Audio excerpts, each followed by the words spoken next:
Selling in the billions each year, Rainbow Mealworms is your one-stop shop for all your insect needs. Their quality feeders and A-plus customer service keep me coming back to support the health and growth of all of our animals. Visit them today at rainbowmealworms.net to place.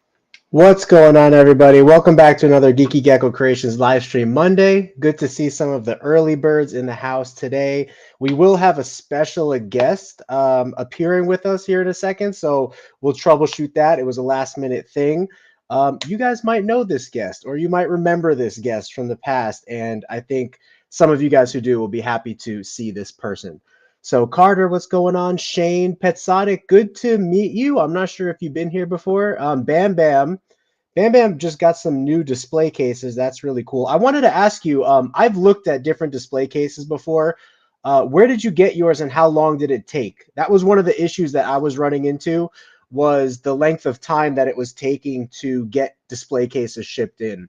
Anyway, I got a good supplier on eBay that I get my display cases from now. They're not like official Reptile display cases, but they will make do. If you guys have seen us at the Reptile Expos, I really like them a lot, and they're cost effective. I could get them like that pretty much. But in the future, I would like to upgrade to like professional Reptile display cases and stuff. But yeah, good to see you guys here. Man, my head is spinning right now. So Whitney and I, you probably can't tell, but Whitney and I, we went to the lake today just to kind of get away, and she's getting ready to go back home here for a little bit, and I'm not going with her, so spend a little time together. And oh man, the heat, Arizona heat, even on the lake, did me in pretty intense. So Joshua, what's going on, my man?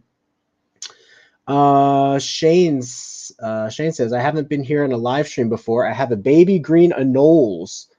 Okay, well, that's pretty cool. You know, we like our variety of species. That's one thing that I'll be doing like on our continued Friday live streams, is continuing to invite a variety of species. But I would like to obviously highlight and invite a lot of leopard gecko keepers, because, you know, that's our main shtick over here. So shtick or stick, not sure which one it is, but Kameos, I definitely remember your name. Haley, I work outside in the heat here in Arizona, and it sucks. Yeah, it's tough, right? And, you know, I haven't been out in the heat in a long time, and so that adds an extra layer. And on top of it, we were kayaking, and it's a funny story. But my wife's like, yeah, I'm not getting tired at all. And I look back at her, and she's awesome. But she's like, bloop, bloop, just like barely paddling the boat. And I'm like up there in the front of the boat, like moving the thing so much. So, but that's me. I can't help it. I have such like my work ethic drive is so hard when I put my mind to something that I can't relax. And she's like, why don't you just relax? Take it easy. I'm like, I can't do it. I just can't. It's really hard. I was like, you know when I'll be relaxed? When I'm on a jet ski moving around the lake. That's when I'll be relaxed. So when and if we have the money, the jet ski would be an awesome opportunity to do out here in Arizona. That is one thing. We do have heat in Arizona, but if any of you guys are considering moving here, summer fun you can have in the water in Arizona. There's plenty of lakes to have fun and do boating and stuff like that. I don't normally do that kind of stuff. This was like our first time. This was my first time kayaking ever. Whitney and I's first time kayaking ever as a couple, and fighting the current in 120 degrees in a two-person kayak. Oh man, my head is like spinning right now. So I got my water here. Please excuse my thirst gulping as I do. Yeah, Bam, like your winners. Let me see here. I probably missed something. The heat is ridiculous. Hard to ship live animals. Yeah, if you guys don't know about cryo packs, I recommend cryo packs when you ship animals. In the middle of summer of Arizona, I've never had problems shipping animals as long as you use a cryo pack. The good thing about a cryo pack is that it absorbs cold or heat as needed. So in Arizona, when I first put the cryo pack into the package, when I ship geckos, it keeps the package really, really cool. But then let's say 30,000 feet up in the air, or in Memphis, Tennessee, where it stops at. Brooke, I'll get you on right here in a second. When it stops, when the cryopack starts to cool down, it'll absorb the heat as it needs to, and then if it absorbs all of that heat, as soon as it starts to cool down, it starts what's the name? It has the ability to store coolness inside of it once again for the next time it might go through heat. So it can go through like hot, cold, hot, cold, hot, cold. That's the good thing about a cryopack. They are meant to keep the internal temperature at around 70 to 75 degrees, and the professional medical industry uses them to ship organs. So, I spoiled who it was. It's going to be Brooke coming in, but she's grabbing some headphones real quick. Yeah, I would rather. So you're in DC. The swamp humidity is worse than the dry heat.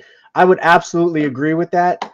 Any day of the week, I would rather be here in Arizona, where you can go in the shade and get away from the absolute humidity that you experience. Because I used to live in New Jersey, and there's no getting away from that heat. In the summertime, you just feel it. It's in your house. It's in your bones. It's in your car. It's everywhere. It's terrible. But I guess, you get used to it either way. But I am a hot-bodied person. I run hot. And so humidity and running hot does not work out well for my shirts and clothing and hygiene and all that kind of stuff. So it's so hot we have a burn barn, and all the countries around us, and my leopard geckos is doing great. Oh, that's cool. So are you from a different country, Shane? I'm looking for some clarity on that, but that's interesting. I like talking to keepers from different countries. It's pretty cool. We get a lot of Philippines, Asian leopard gecko keepers that stop by from time to time. And it's really cool to see how they operate and do things. A lot of them just run off of ambient temperature, which is something similar to what we're doing. We just keep the room at 85 degrees and that's it. The geckos are good for digestion, hatching, breeding, all that kind of stuff. And so in tropical countries like the Philippines or maybe like Korea or Indonesia, they do something similar as well. Camille's got my first hatching of a Black Knight cross. That's awesome. I've said from the start that I really think Black Knight will be like the next Tangerine, in the way where everyone is outcrossing Black Knight to start different lines and cleaner lines, so that we could have less issue or problematic leopard geckos and still have an all black gecko. Black Knight is so cool. It's one of the coolest morphs or combinations to hit the hobby. So was just going to mention this to you. Well, sorry, did I miss it, Deez? Did I miss what you said you were going to mention?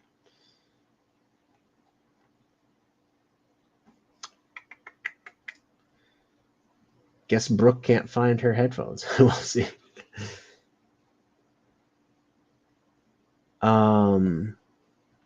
Norman's in Arkansas. I always wondered how the mid United States is. It's going to be over 100 degrees. Now, is that a dry heat, Norman, or is that a humid heat? But yeah, that's hot. Anything over 100 is hot for sure.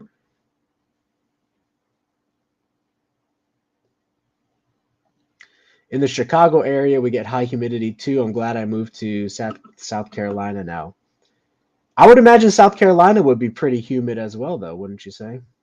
Maybe it's not as much as Chicago, though, which is surprising because Chicago is more north, Haley said, I actually just sent you a message on your website. I live in the Phoenix area. Would it ever be possible to pick up a gecko if I decide to purchase one? Yeah, absolutely.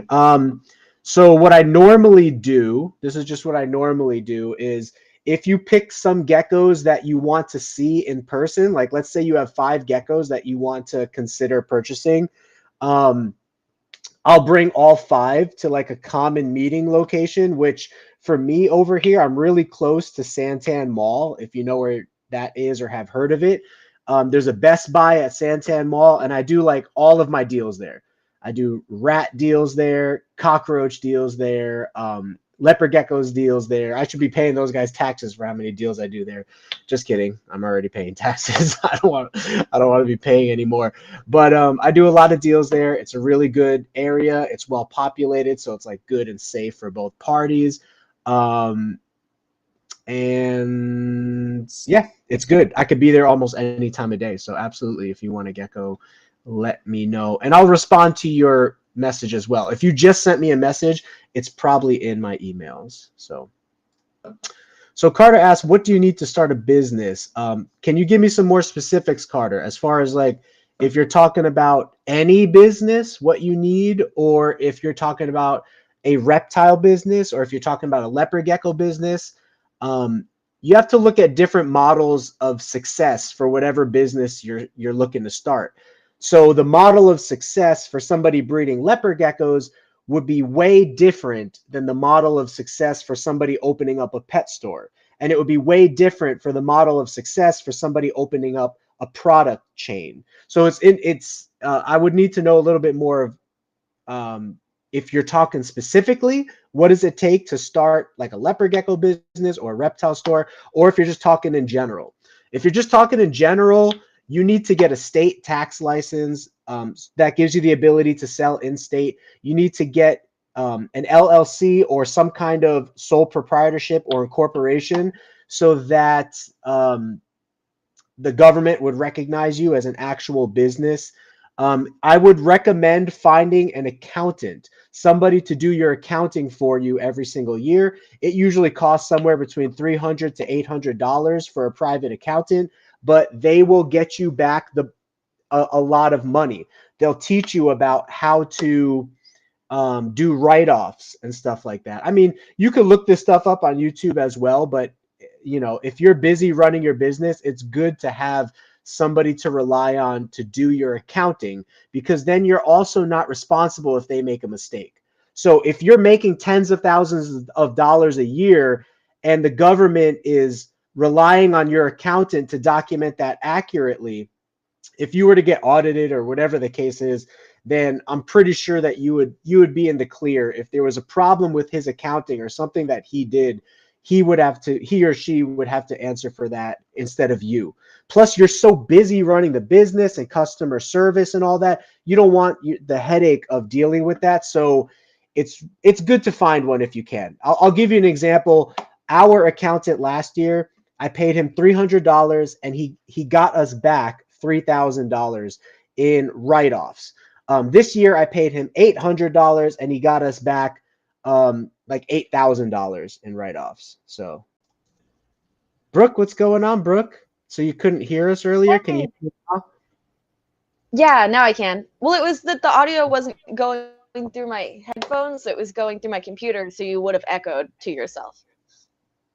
I have echo cancellation on this for future notice, which is pretty cool because it gives me the opportunity to actually use my laptop speaker, or for the guests to use a laptop speaker, which is super convenient because otherwise, like you said, it would absolutely cause an echo. But you guys in the chat right now, and Brooke, keep an eye on it. Let me know if there is an echo and we can fix it, troubleshoot it. But yeah, if there's no echo, then we're good to go. I don't hear you echoing, but sometimes there is. I see the anime repped behind your wall there.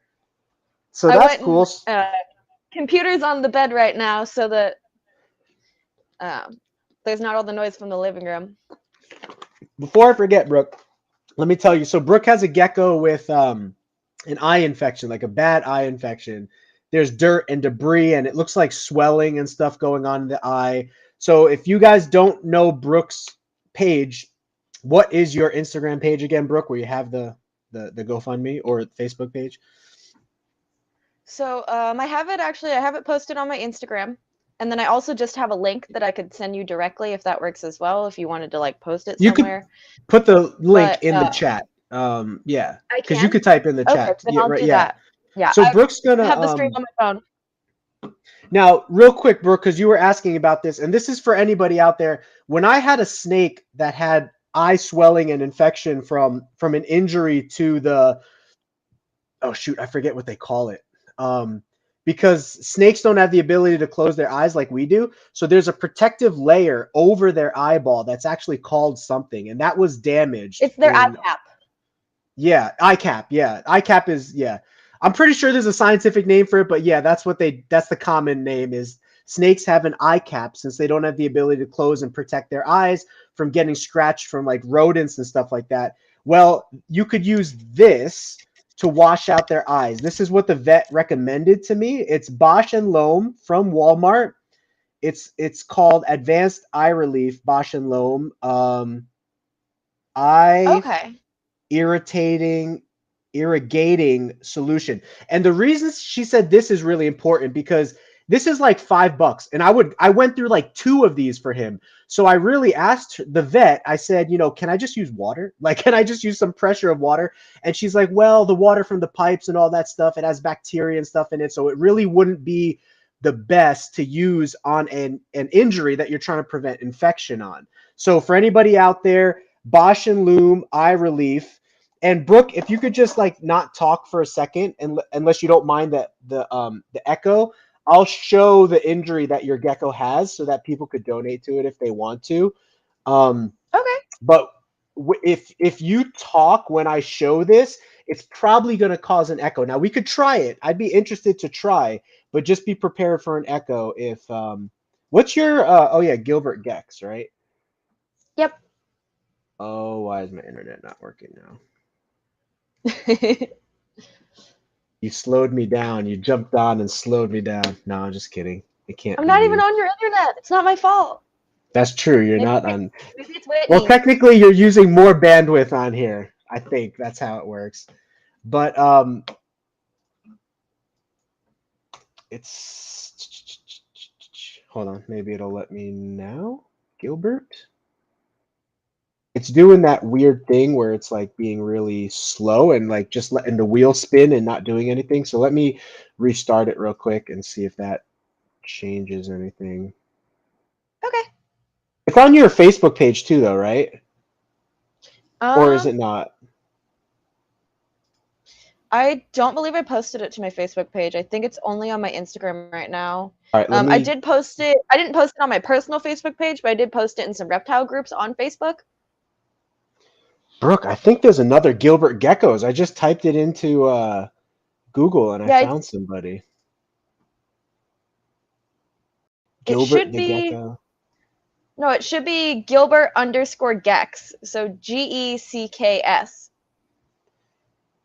Oh, Gecks? Yeah. Okay, let me see if that. Yep, I think I found you here. But there was another Gilbert Geckos, I guess.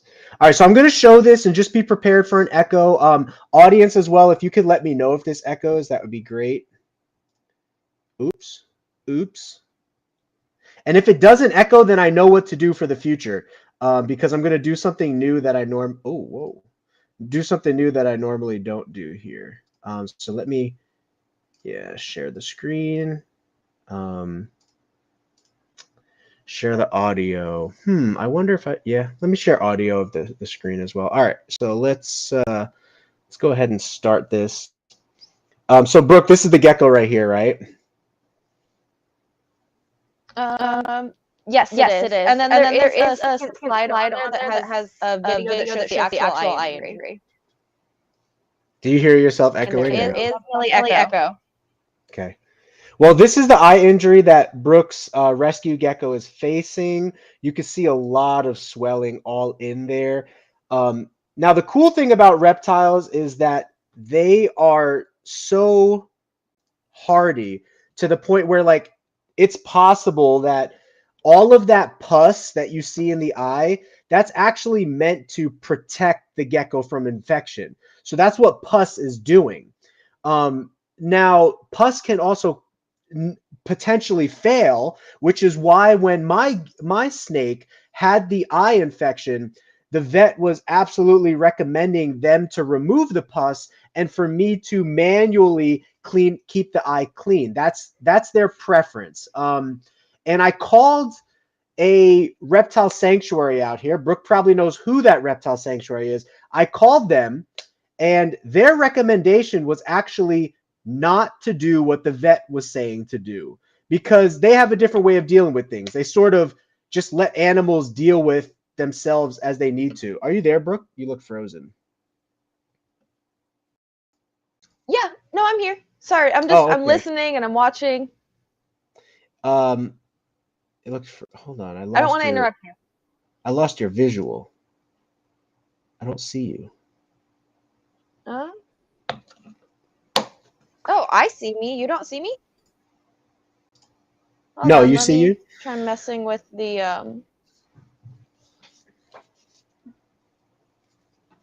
Yeah, I'm looking at the YouTube stream and I'm not on there for that. So hold on, let me.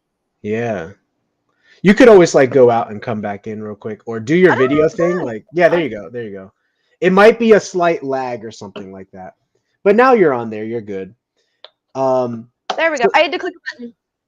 Anyway, yeah, the pus is not necessarily a bad thing. It's trying to fight the infection, but when the pus becomes too overbearing, then that can wind up like creating a lot of pressure in the eye, and that can cause problems. So I would imagine that the vet's going to try to remove that pus as much as possible. I don't think I told you this, but they took a video of Hulk when they did his little eye surgery thing, because they were like, they don't get to do that very often. And they wanted to use it as an educational video for like other scenarios like that in the future.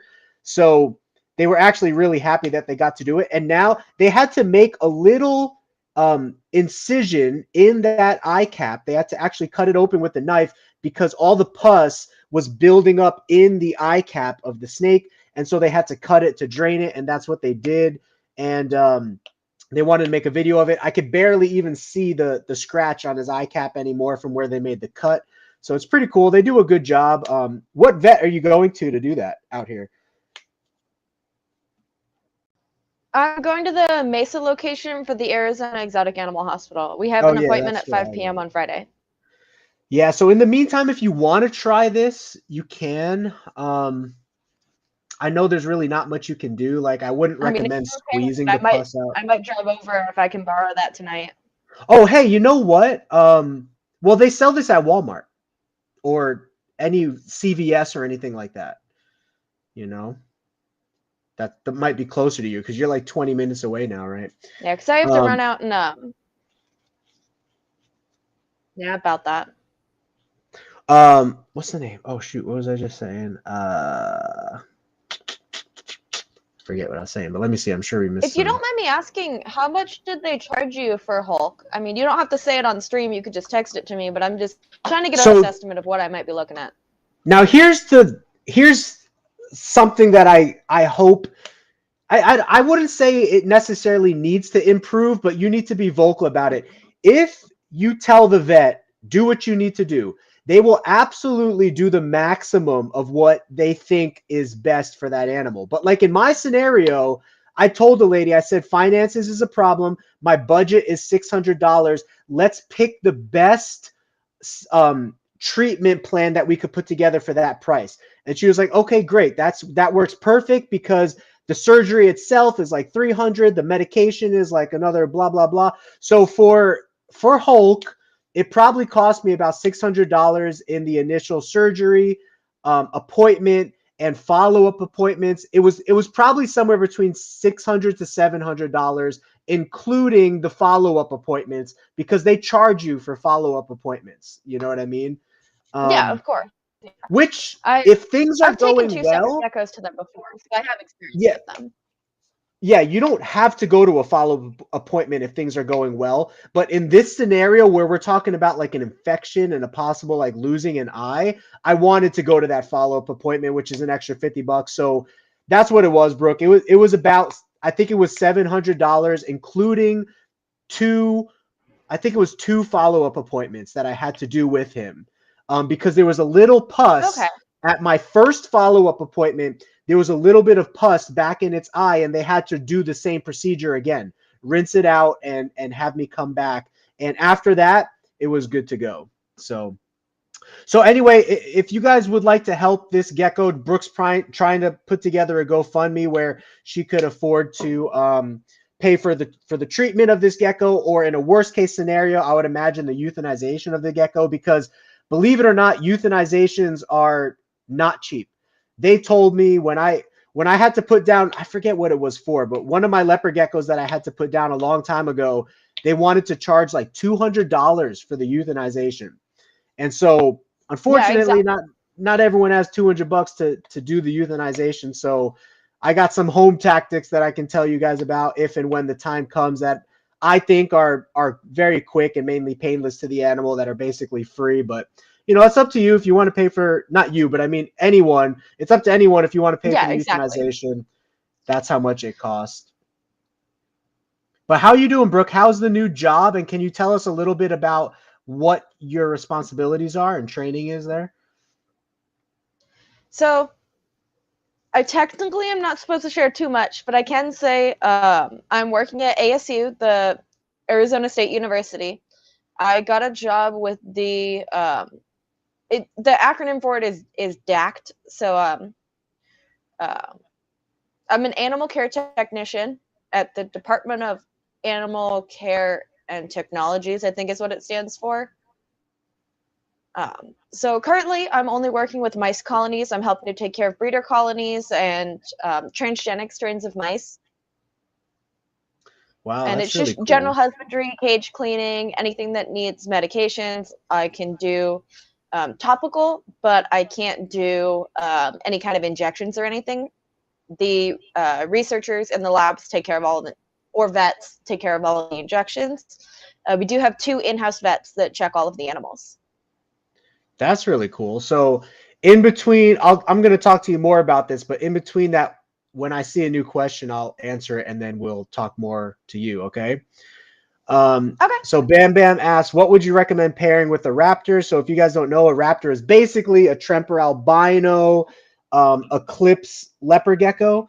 And so what I would recommend pairing with a raptor, if you want to make more raptors, is I would pair a raptor with it, or a het raptor, um, and also white and yellow and tangerine. So if you want to see like a tangerine, white and yellow raptor, then you want to start infusing tangerine blood and white and yellow blood, which will spice up the raptor a little bit. Because I don't know if you guys know this, but a base form raptor is like, it's not that impressive looking. But if you start mixing in tangerine and you start mixing in snow and white and yellow, then now it starts altering the pattern slightly.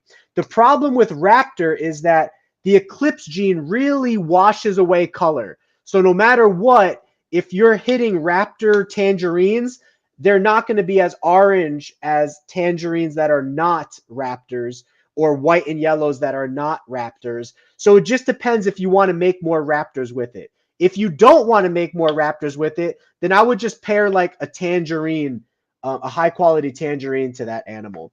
So getting back to you, Brooke, what exactly is the title of your position there again? So I am an animal care technician, is what the official Okay. title of it is.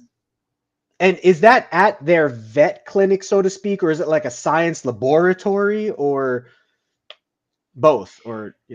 So I guess you could technically say that it is a lab. Like I said, I'm not supposed to go too much into Oh, detail, gotcha. Yeah, you don't but have to. Well, I will say what this. we call it is a vivarium. That's really cool. When the time comes that you can reveal more, definitely reveal more to us. In the meantime, this is what I'll say. I've actually been having my eye on ASU, because do you remember how UCLA did the tumor research study on the lemon frost? For like a few years back, they studied the lemon frost leopard geckos in an inbred project, and then they produced a paper on it after like 3 years. Well, I was thinking that ASU, Yeah, which, vaguely. Vaguely.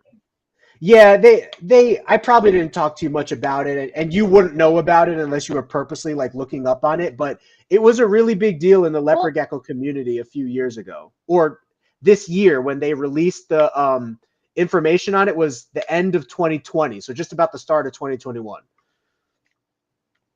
okay. Yeah.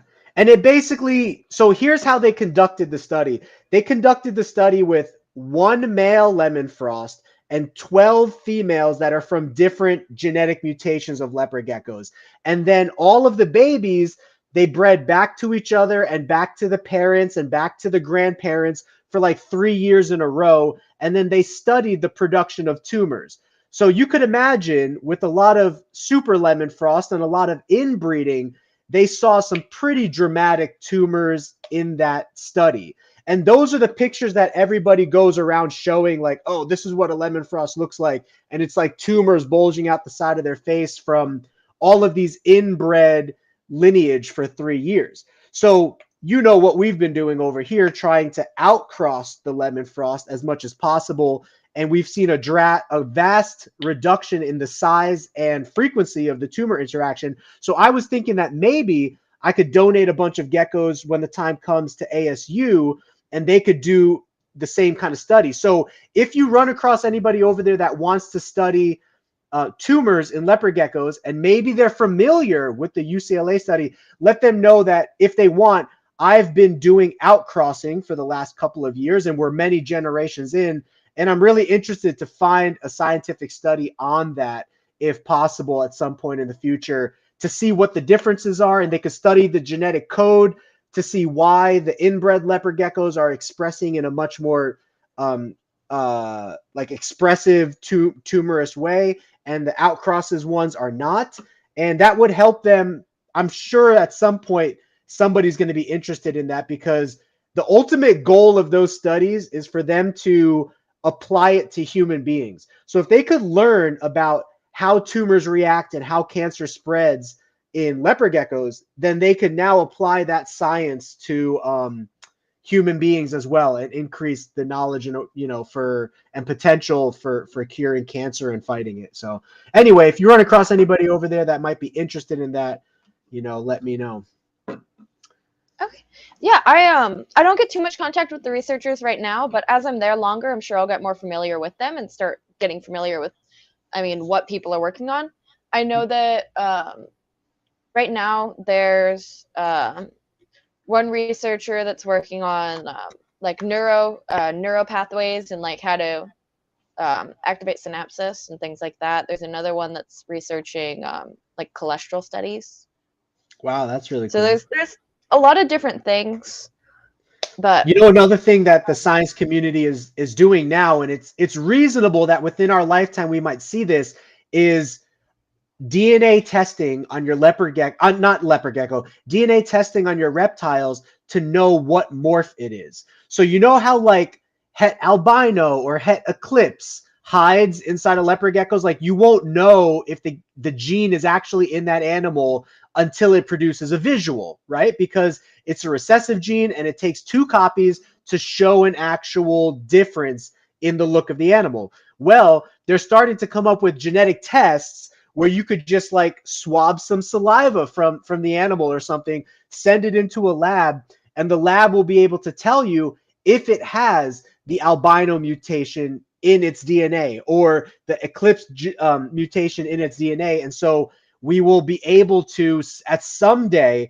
we'll be able to tell what genes are in what animals, even if it's recessive or hidden in there, So pretty see, interesting. it's funny that you say that. See, one thing that I think I forgot to tell you that is partly the reason that this gecko came. He's over here right now, but the reason that the gecko with the eye issue came to me, Mhm. he's actually the brother of my male leopard gecko, Aztec. Oh, okay. So So they're you from the sold them to same breeding somebody. year, same parents. So Okay. they're both 5 years old. That came from the same parents, the same breeding year. And Aztec is he displays the purple banding of a Max Snow, but he is a Tremper albino. Hmm. Whereas the gecko that's up here obviously looks absolutely nothing like a Tremper albino. if anything, it's more of like a super snow albino. Can you do me a favor? Can you log out real quick and come back in? I think when I shared the screen, it messed up the connection a little bit, and I want to see what you're showing and stuff like that. Oh, I was just gesturing. I don't have anything that I'm showing right now. It's got you frozen on the screen though, and so when you talk, Oh, okay. yeah, it's just frozen. So I think it'll be nice. Just try it. If you log out and come back in, it should work. Yeah.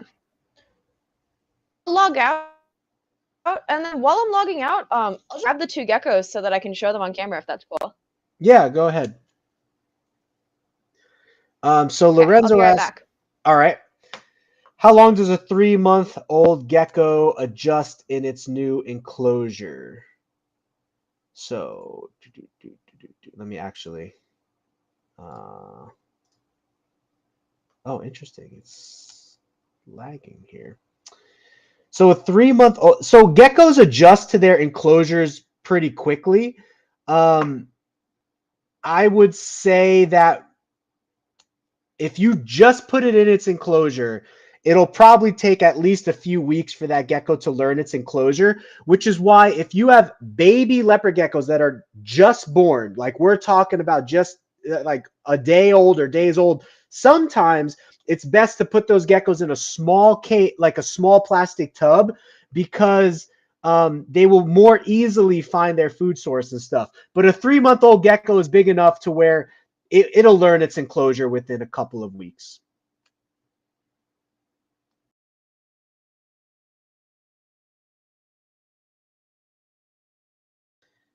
Yeah, and some baby geckos, they won't eat right away, especially we just got it. So, Henry Hicks, number one thing you need to start any business is capital. Yeah, definitely. Um, there's a bunch of like small business loans that you can get out there, but you could also raise money from friends and family. So like that's what I was fortunate to come across in my scenario is I had my own money and my own investments that I had put in, but I found a family business partner that I actually wound up giving some equity of the company to for his contributions into the company. And we bought into some very high-end dollar ball python projects, and we bought our Black Knights with that money. And so if you have a loan or an equity deal where somebody owns part of your company with friends and family, that's a really great option to start a business. Because yeah, you definitely, it takes money to make money, you know what I mean? Any business, that is the case. Yeah, Cameos. Brooke is big into anime. If you happen to follow on her page, you will see. Oh, that's interesting. So it didn't echo for her. Oh, some people heard echo, yeah. It's basic. Hello from Canada. Well, hello back.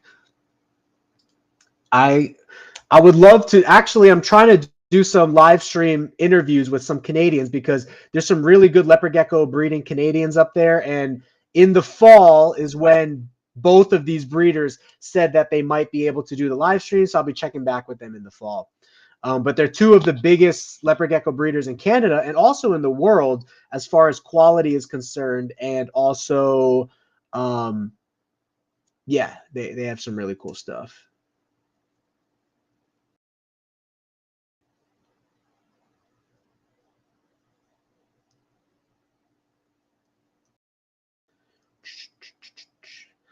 So a good partner for a radar is basically like a Raptor. I would pair another radar to it, or maybe a tangerine radar, or a tangerine white and yellow radar, or just a white and yellow radar, or a snow radar. You want to add something to the radar is what I'm getting at. I personally recommend tangerine would be best to make a tangerine Raptor or a tangerine radar would be best, and then white and yellow would be second best after that.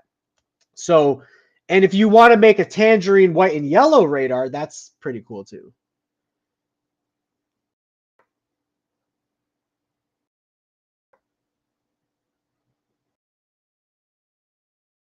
Bam Bam's at work, chilling with us at work.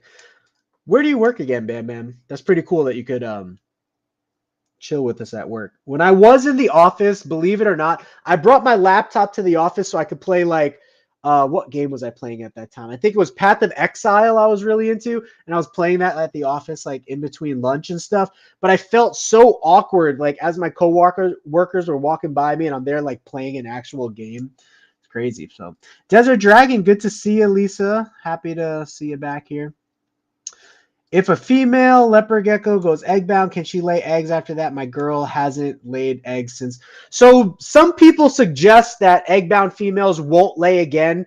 I don't have enough experience. I had a egg-bound female a few years ago, and then she got pregnant again the next year, and she wound up laying a couple eggs. But I wound up selling her after that because I wasn't I was downsizing my collection and I didn't need her genetics. So I have no idea as far as how many eggs she laid after that.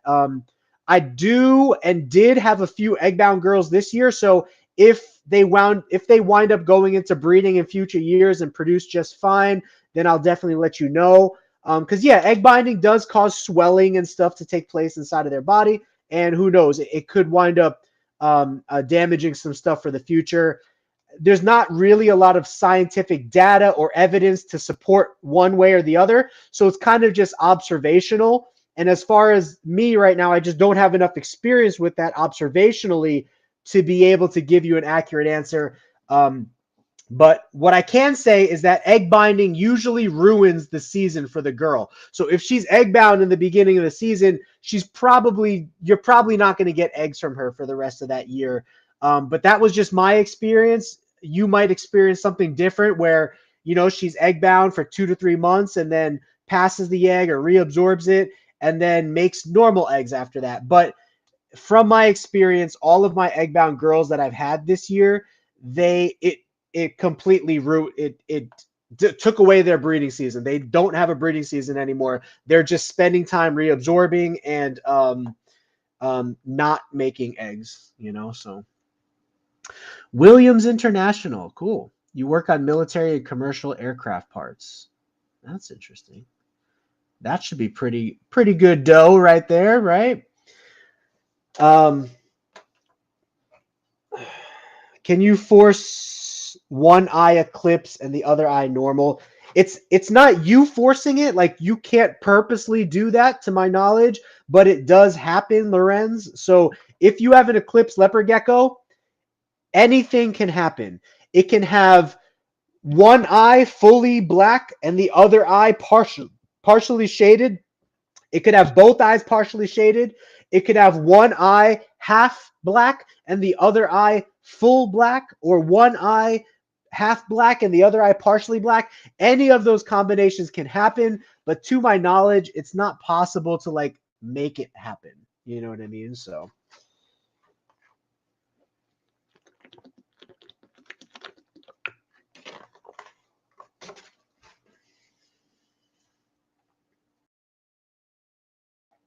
Well, that's pretty cool. I got caught up with questions. I was worried about that because I was talking with Brooke for a long time. So, yeah, I've reached out to Melon on the Echo thing, and actually they did just send me a new message back, but they were telling me as long as I do blah, blah, blah, it shouldn't happen. And I did blah, blah, blah, and it still continued to happen. So I don't know. I reached back out to them again and asked them to look at the stream and the issue where the echoing happens. Melon is newer than StreamYard. So maybe, I'm sure there's some kinks that they still need to work out and whatnot, but I really like Melon. I like their little background that they have and all that kind of stuff. Oh, there we go. I can make my background like that.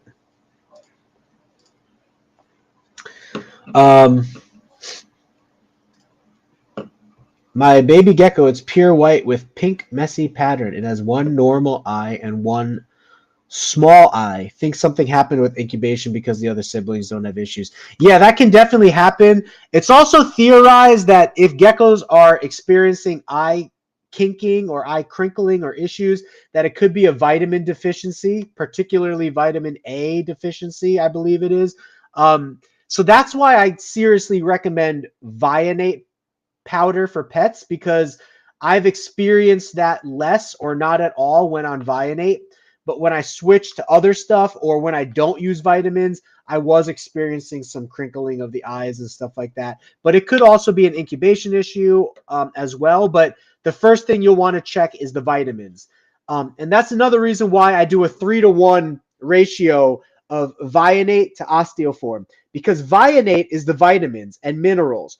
All of those vitamins and minerals I want to be at a 3 times ratio compared to the calcium, because the calcium is so strong, you don't need it at a 1-to-1 ratio. It's fine at a 1-to-3 ratio.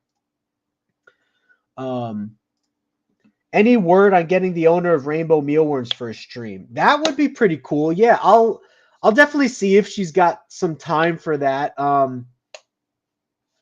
have pretty good communication with her, so yeah, that could be pretty cool. I'll definitely see. I really wanted to tour their facility if and when I go to California, because then I could get like some behind the scenes footage of them, and I can make like a new intro for them and stuff like that. So let me put that on the list, actually. Rainbow Mealworms. As far as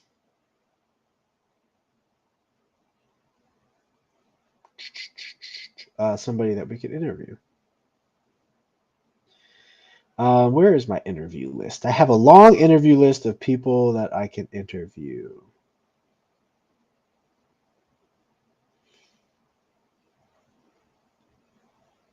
Where are you? There we go. Did I put Rainbow on there already? Nope. So we can put Rainbow on there. Rainbow Mealworms. That would be a cool interview.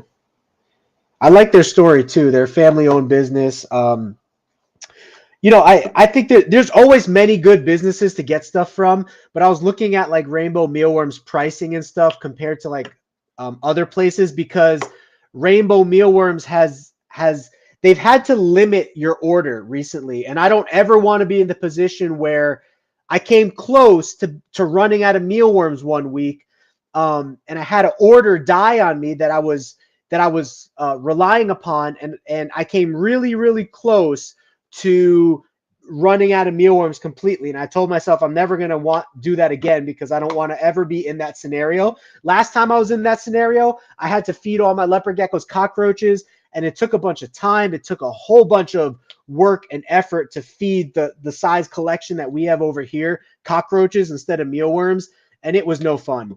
All the leopard geckos also started developing armpit bubbles during our cockroach pandemic, because I don't know, maybe cockroaches are just full of way more of whatever it is that causes the armpit bubbles. So what is the longest time between pairing and laying the first clutch? Maybe a month. I would say on average it's 2 to 3 weeks, but maybe a month to month and a half. So like 5 to 6 weeks is a definite possibility. Sometimes girls reabsorb their first clutch of the year, and they won't lay until 3 clutches later. I've seen that happen as well, where I'll have a girl that absorbs her first 3 clutches, and I think she needs to be repaired again. So I put her on the list to repair with the male, but then before I repair her with the male, she winds up laying a good, healthy clutch. So that happens also, Is a blizzard bell normal in your country? Kind of. I can't find one here. You want a white knight? Yeah, what country are you from? But in America, I would say a blizzard bell is normal. It's not as common as a Diablo Blanco, which is a Tremper blizzard, but Eclipse, but it is fairly common. Like, you can find it. If you're looking for it, you can find it.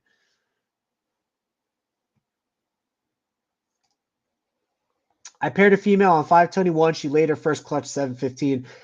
That's normal, Norman. That the thing with animals is animals are unpredictable. Which is why if you are going for a certain genetic trait, or if you're looking to do geckos as a business, you definitely want a lot of geckos, because if something goes wrong with one female, at least you have all these other females to back her up in production. And sometimes if you're trying to create quality of like color, you just need a lot of animals. Like you just need like 100 babies to produce like the most orange gecko in like a handful of them. You know what I mean? So Luna geckos we are supposed to have on the show in when he's not busy. I think he said follow up with them in a few months. Because he's really busy right now with his move and all that kind of stuff. But yeah, he'll be one of the people that we invite on for sure. So there's Brooke. Brooke is back and moving. You're moving again, Brooke. I can see you. There's a slight lag, but that has to do more with like Wi-Fi. So I don't know if you're in the best Wi-Fi reception area right now. So my computer actually stopped working. I had to switch to my phone. Oh, you're on your phone. Okay. Yeah. Well, It's looking good. It's looking great. I'm still trying to get the computer back up. You know, the other thing that's fun that some people in the chat might have experienced before. So I cleaned Aztec and Luna's cages over the weekend. And Aztec's was really humid, so I cracked the door just a little bit so that he could get some fresh air. And he escaped. So I found him. He's good. He was behind the water heater. I've had geckos escape too. Yeah, he wanted that heat, huh? My cousin, he had a leopard gecko escape as a juvenile, and he found it as an adult 8 months later. Like, no lie. And it was an adult 8 months later. So whatever it was eating in his house, it was doing just fine. See, if I can just get this audio to go through my headset, then I'll be solid. Oh, you For can't? some reason, I can't get the audio to go through. Well, you don't need to, Brooke. I have, if you want, I have echo cancellation on. It should not echo you. If you just want to use your speakers, it should be fine. Well, no, the issue is I couldn't hear you. Oh, gotcha. Well, if you take out your earbuds, you could be fine, is what I'm saying too. It shouldn't. So are we okay right now? Yeah, we're okay though. Yeah. Oh, okay, cool. Then yeah, I can just do it like this, and I'll say forget the computer. Yeah, because Whitney and I'll still try to get it up and running.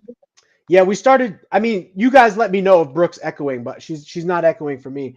But Bam Bam said the Hyperxanthic Bold I bought from you looks amazing. Surprised that wasn't a holdback.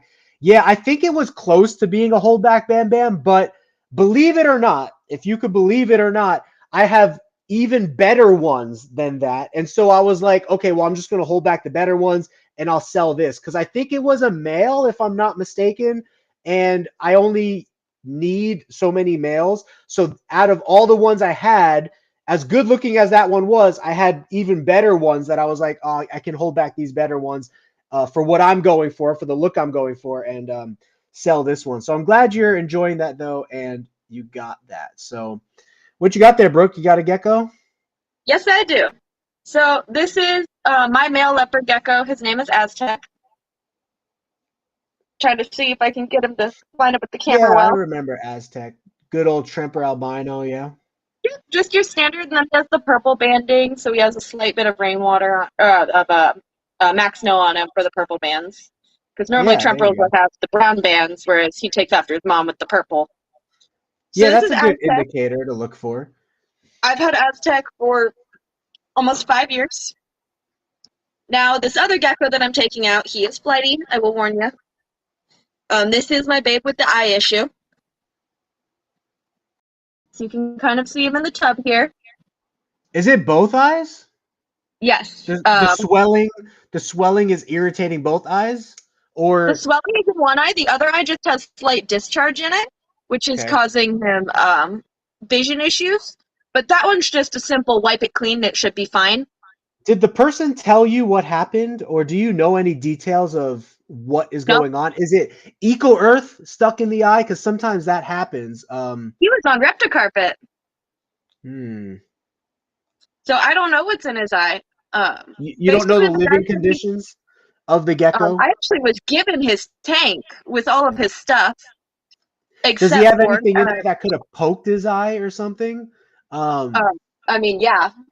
That's why I took some of I didn't give him all of his stuff. I gave him some of it so he could have familiar smells while he adjusts because he can't see. Yeah. But let me Poor see if little I can baby. pick him up to bring him onto the camera. Hey, you're good, Caesar. So if you He's wind good. up using this, Brooke, it has a little nipple, right? It has a little like nipple top right there. And all you'll do is like hold the head of the gecko steady and kind of just use the pressure of it. It's like contact solution, like it shoots out. You'll use the pressure to just rinse out that eye, as much as you can. Okay. So And I'm yeah, thinking that about eye so you is, can see the swelling. It's really bad, yeah. yeah, really But bad. so you can see his Yeah. genetics a Oh, little bit there.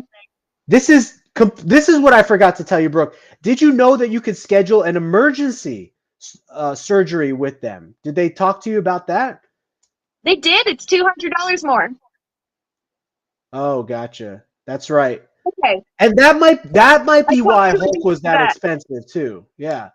Because I had to bring Hulk in at the drop of a dime. As soon as I saw his eye, I was like, "Oh, I got to do this right away." And so they were like, "Yeah, if you bring him in as an emergency, it's $200." So I think that's why my whole visit as a whole was that expensive. Okay. But I mean, so you see like his morph, right? There's a little bit of his coloration. I know it's hard to see, but Yeah, he looks like maybe white and yellow snow, super snow eclipse or something like that. He's looking pretty interesting. yeah, he definitely looks cool. But What was the pairing on him? Because you these produced them, right? two are brothers. Yeah. So they So they are came. genetically related. What was their parents? The dad was a Tremper albino, the mom was a Max Snow. So Well, that's why I got him, because I saw the visual of the dad, and that's exactly what I was wanting to get. he definitely looks like But white he's a and lot yellow. lighter. Yeah. And he doesn't And have as much spotting, which is something that white and yellow tends to do. So I wonder if yeah, maybe one of the parents had that which hiding. honestly could make sense for the eyes too. White and yellows can sometimes have eye issues. It could, but when you sold the gecko to him, it never had issues, right? And it's an adult. Did they say how long the gecko's been like that? Um, a year. It's He's been been like having that a year? the eye hasn't been this swollen for a year, but I asked him for his vet records from when he did take him to the vet, and he sent me something from last year. Where it So was he said having that issues? he was having eye issues. They cleaned the eye. They gave him eye drops. He was using the eye drops and medicating him with them. It did help, but it didn't get rid of it completely, and then it came back more aggressive. Yeah, I mean, it could be something genetically that's wrong with the gecko that's causing for a higher probability of infection. You never know. Yeah, Um, are but you going he to is. take those vet records to the vet because they might tell you like surgery is not worth it? What they diagnosed the first time leads us to the conclusion that maybe it's just best to put Yeah, them down versus, I'm gonna bring those records to the vet in hopes that they can maybe give me a better guess of what's going on, give me a better um, estimate of healing that they think is possible, or whether it would be worth Yeah. it to try. Um, Well, I you're obviously don't going want to to a use the really good medicine, but place. yeah, That that's actually Mesa where location. that's where the records are from. Is Arizona Oh, Exotics. It is was it? from the Phoenix location, not their Mesa location, but it is Arizona Exotics. It's from last year. So I'm wondering if they can't just take those records and pull them, so they can like pull them in their system and be like, okay, this is the same animal. Yeah, if you guys are in Arizona and you have an emergency reptile situation, Arizona Reptile Hospital, right? Or Arizona Exotic Animal Hospital, it's called. But they Correct. have really good reptile specialists there. And that's what you need to make sure of. If you're going to an exotic vet, make sure they don't just deal with like parrots and fish or something, right? Make sure that Yeah. they have an actual reptile specialist on hand. But let me comment on this real quick. So Marley Morph says, what do you think about no heat tape and ambient room temperature? So what do you think about that, Brooke? What do we do over here? Not you, but I mean Um, like well, you do both. You have heat tape and ambient room temperatures. I don't So you run the have heat tape. The heat tape's from the past. That heat tape that you see on the shelving unit, that's not active. okay. So there is heat So tape on the shelf, but it's not active. So it's that's not active. actually exactly what we do in that room is ambient heat temperatures. The room is sealed. There's I don't know what it actually is, but something you bought off of Amazon that you've got Wind the door. blockers for your door. It goes Yeah. underneath the door and it stops a draft from coming in And and then out. you've got the space heater in there with the air vent closed and keep an ambient temperature of Space what, heater. 87 to 90? So 80, I learned that when I was keeping it at a higher temperature, like 90 to 92, I think I was seeing lower fertility rates, which is possible because in ball pythons, people have already observed lower fertility rates in ball python breeding when the temperatures start creeping up to that 90-degree ambient room temperature mark. So what I did is I lowered the room temperature to 85, and it's perfect. The geckos got used to it. I did not see a lot of regurgitation. I still have no regurgitation. So my recommendation now to people is 85 degrees for the room, and use some kind of fan or multiple fans to move the air in the room so that the air stays 85 degrees wherever you go. You could get a temperature gun from Amazon and point it at every location in your room, and it should stay within 1 to 2 degrees of 85 degrees. During the day, if it heats up a little bit, that's okay, but you want it to not really heat above like 88. So you want to keep it between like 80, 85 to 88 max. And if it drops a little at night, that's fine too, but I try to keep it at 85 all day long, you know? Sorry, I'm So yeah. scrolling through the comments on here. And then I don't know if you saw it. I emailed you a video if you wanted to feature that when, remember I mentioned the Tegu situation? So I emailed you a photo of the Tegu and then a video of the actual mites that were on her. So Oh, whenever you want okay. to get to that, I emailed it to you as a reply to the link that you sent me for this stream. Oh, gotcha. Let me check it out. Just, So you got mites in your Tegu cage from wood from outside, you're saying?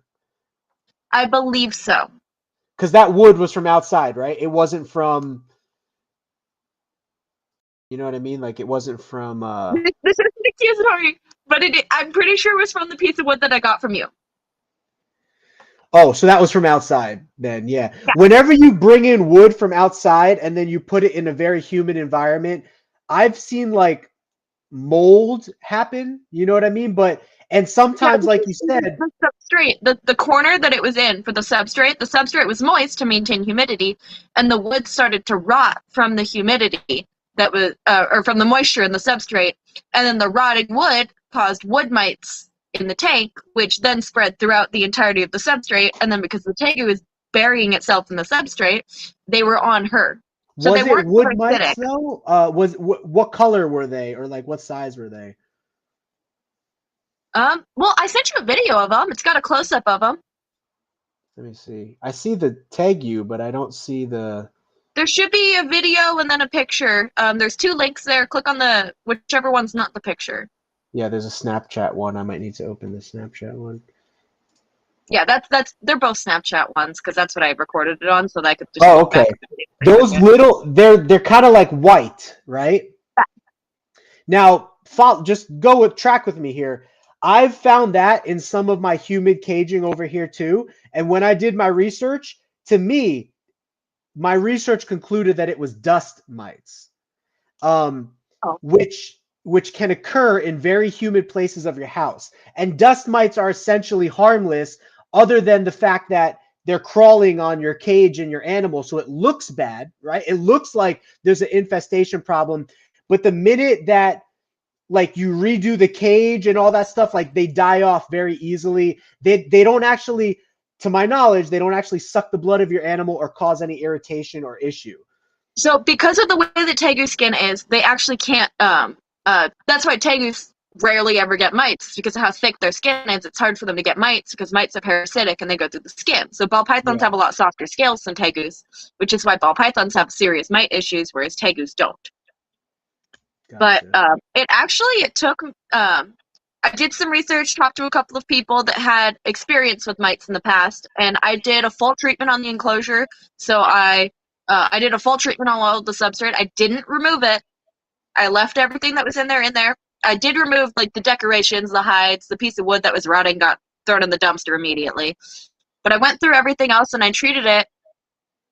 Now hear me out. This is gonna sound weird. I treated it with apple scented Dawn Power Wash dish soap. Yeah, Dawn is good for cleaning. Was it like a spray? You just sprayed the whole thing? Yeah, it was a spray. It was a foaming spray. So you spray it and it foams on the surface, and then you mix it, and it just mixes in through the substrate. So for a 6-foot cage, a 6x2 base that had about 6 inches of substrate, it took me about 2.5 bottles to treat the whole cage, which I want to say maybe like $12 for 3 bottles. It's not bad. Yeah, it's not bad. And it's a natural thing. So you don't Yeah, have to it's a worry about natural like pesticide. poisoning and stuff like It that. took 2 full treatments. It took 2 full treatments to get rid of the mites. And then you don't So see I them went through. anymore. I don't. No, they're gone. And did you remove the dirt before doing Nope. the treatment, or you just treated with the dirt? That's super beneficial. I To be treated able to the dirt treat in with the the dirt. enclosure. Yeah, no, that's Yeah, good.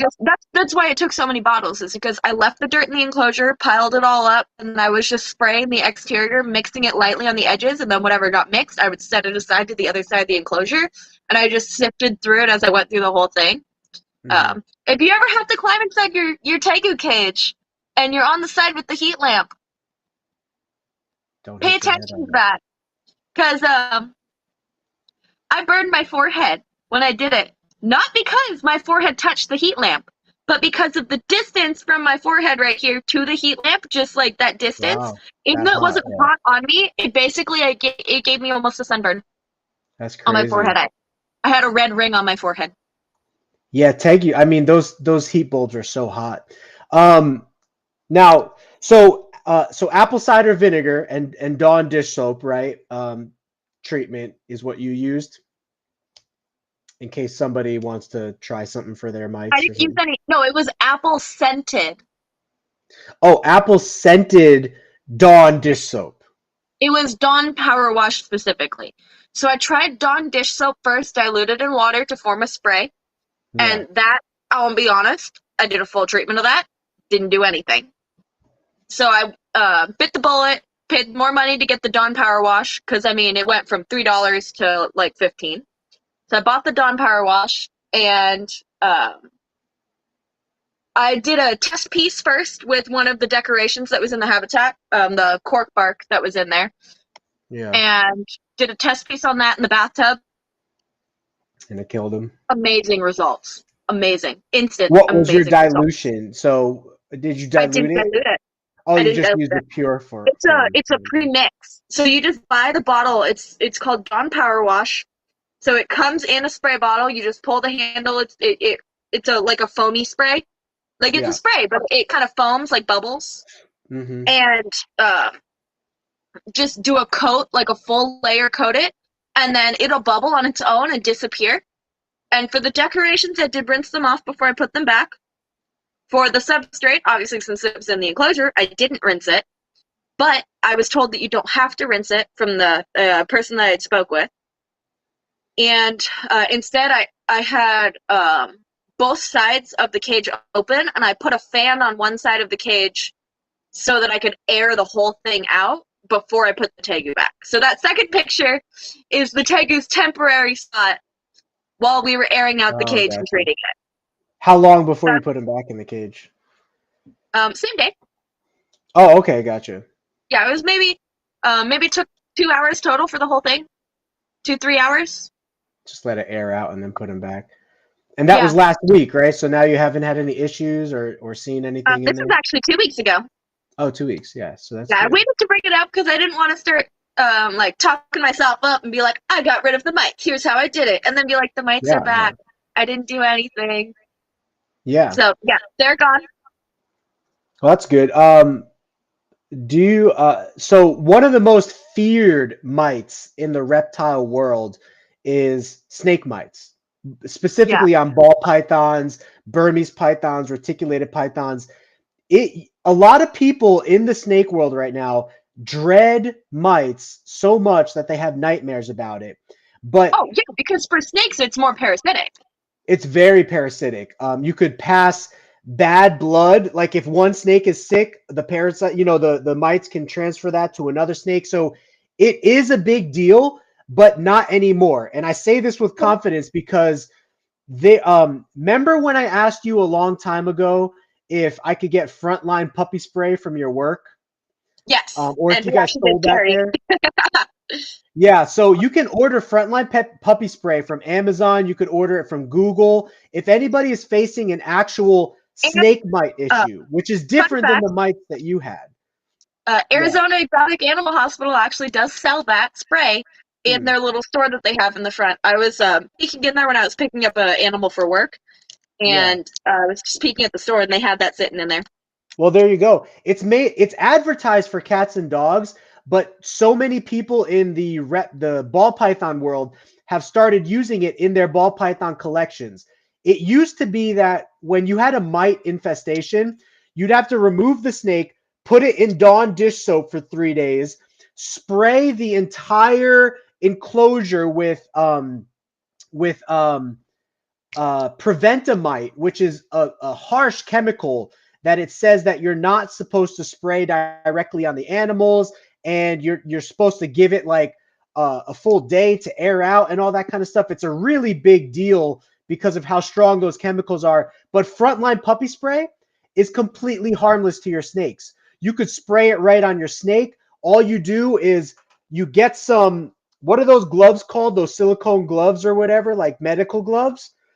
And The you, nitrile ones? yeah, and you spray it on your gloves, and then you rub it all over the snake, and then you spray it all over the snake's cage, and that completely, after one treatment, it should kill everything. But if it doesn't, you could do it a second time, completely gone to even snake mites, which are the toughest kind of mites to get rid of in a reptile collection. So anybody listening that has Well, snake mite issue, the Frontline I puppy spray is new.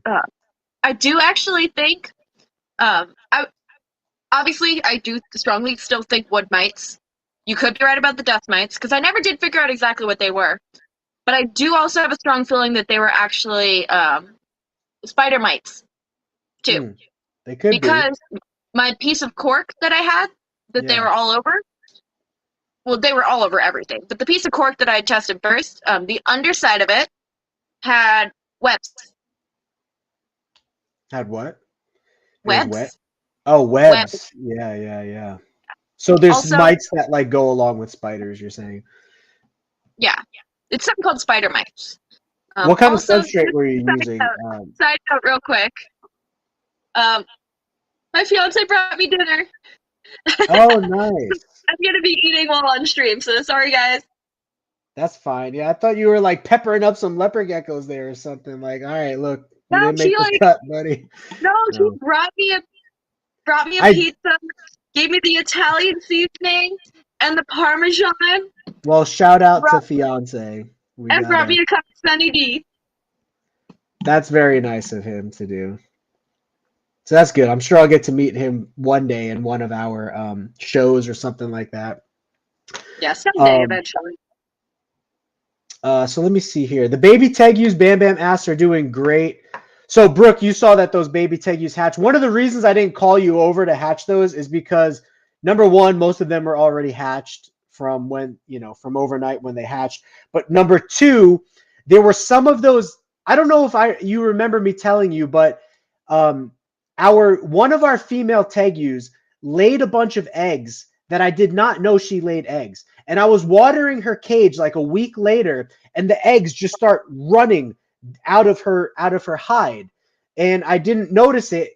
You know what I mean? At first I thought it was like eggs that I was feeding her, like chicken eggs or something, but it's not. It was her actual baby eggs that she laid, and I didn't realize it. And so they were in there for maybe like a week, and they were all dried up and shriveled a little bit, and I wasn't sure if those eggs were going to make it. Well, I got those eggs nice and humid and incubated them, and almost every single one of those eggs made it, but the eggs never grew to the full swelling of the normal size that they would. So the babies were a little bit smaller when they hatched, and so I didn't want to force those eggs, hatching them out because of that. And now the babies are doing good, though. They're starting to eat, and as soon as they start to eat, I think they're just going to grow up to be normal size, and it won't be an issue. But when they first hatch out in that small condition like that, you need to really like watch them and take care of them to make sure that nothing's wrong. And I didn't want to rush them, so Yeah. Yeah, I remember you saying you got surprise eggs from her, but I don't remember that being the story of it. Yeah, I've been so busy, I probably didn't get to tell you the full story, but that was the full story. So Sergio asked, heat mat or deep heat projector?